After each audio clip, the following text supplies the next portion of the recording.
Hi guys, welcome to Antonio Valente Flowers. Today, I thought I'd put together a little bit of a tutorial and show you how it is that I get my Ranunculus and Anemone corms started for the upcoming season. Now the first thing you need to establish is when are you going to be planting them. So growers who are in warmer hardiness zones, so for Ranunculus, that is zones 7 and warmer, and for anemones, zone 6 and warmer, you guys can plant your corms out in the fall, overwinter them, and then they will bloom for you in the spring. For those of us who are in colder zones, like myself, I'm a zone 5B, I'm going to have to start them in late winter and then plant them out as soon as I can work the soil. That's really important, guys. You really want to get the corms in the ground while the weather is still nice and cool, let them establish themselves, and then as it warms up, they will take off. So if you're in a colder growing zone like myself, you're going to kind of want to guesstimate when that will be, when you can start working your soil, and then from there you're going to want to count backwards about 2 to 4 weeks. You can probably even push it to about 5, but you want to sprout these at least 2 weeks before you plant them out. And I say up to about 4 weeks because then that gives you an additional 2 weeks in case you get like a late winter snowstorm and you kind of have to put it off until the weather is slightly more favorable. You have an additional 2 to 3 week window that you can kind of play with. But at least 2 weeks before is when you want to start sprouting them. And like I said, you have a little bit of an extra window there, 2 to 3 weeks, if you can keep them cold. Okay guys, you keep them cold, hold them, and then wait, and you can plant them out. So your Ranunculus corms, or your anemone corms, today I happen to be doing Ranunculus, will be shipped to you in a dry and dormant state. And they look like this. They don't look like very much. They're a little bit dry and kind of small.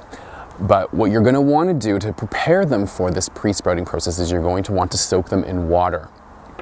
And so to do that, I just grab a bucket, got some room temperature water in there, and when I'm doing more than one variety, I like to separate them in these nylon bags. If you don't have a nylon bag, you could use cheesecloth. I've done that in the past also. The other thing you want to keep in mind when you're soaking them in water is you're going to want to oxygenate this water, and you can do that in one of two ways. You can use an aquarium air filter, an air pump, which is what I have here, and that just bubbles in here, oxygenates the water, keeps it fresh while I am pre-sprouting, or pre-soaking rather, or you could just periodically change the water once every hour for the entire process. And so Ranunculus need to be soaked for a total of 4 hours. Anemones, on the other hand, need to be soaked for 8 to 10 hours, so they're going to be soaked for a little bit longer, although I have some grower friends who soak them for up to 24 hours, which is fine, just don't do them any longer than that. Okay, and so once that 4-hour soaking process is over, you're going to take them out of that water, and you'll notice that they plump right up. Okay, so they go from being really dried up and shriveled to being really nice and plump. So to pre-sprout them, I've just taken a tray and I've put maybe about 1 inch of potting soil in the bottom of the tray. And you can see you can plant them quite close together. This is just a temporary situation, so you can really plant them close together. And so now I'm just going to take the remainder of my corms for these here, and I'm just going to finish putting them into my tray here. Okay. And when you're planting your Ranunculus, you're going to want to plant them with the tuberous fingers pointing down. Okay, same thing with your anemone corms, the pointed side will be planted down. Okay, so I've got this tray now filled with my corms, and I'm just going to take some additional potting soil, some pre-moistened potting soil, and we're going to cover these up.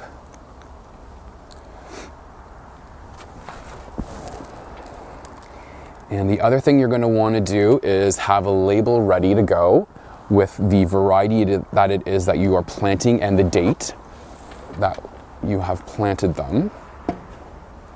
Okay, and I've got that ready here. Okay. And you're going to want to keep these moist but not wet. That's really important, guys. You could rot them if you keep them too wet, but you want to keep them moist. And so from here, you want to keep them somewhere nice and cool, but above freezing. So I have a root cellar that seems to work really well for me. The ideal temperature that you want to keep them at for this pre-sprouting process is 10 degrees Celsius or 50 degrees Fahrenheit. And during that process, your corms will develop like little small white roots, and they will also begin to develop little sprouts. They'll start to shoot up, they'll germinate over that process, and that's going to get them nice and ready just in time for planting them outside as soon as your soil is ready for planting them.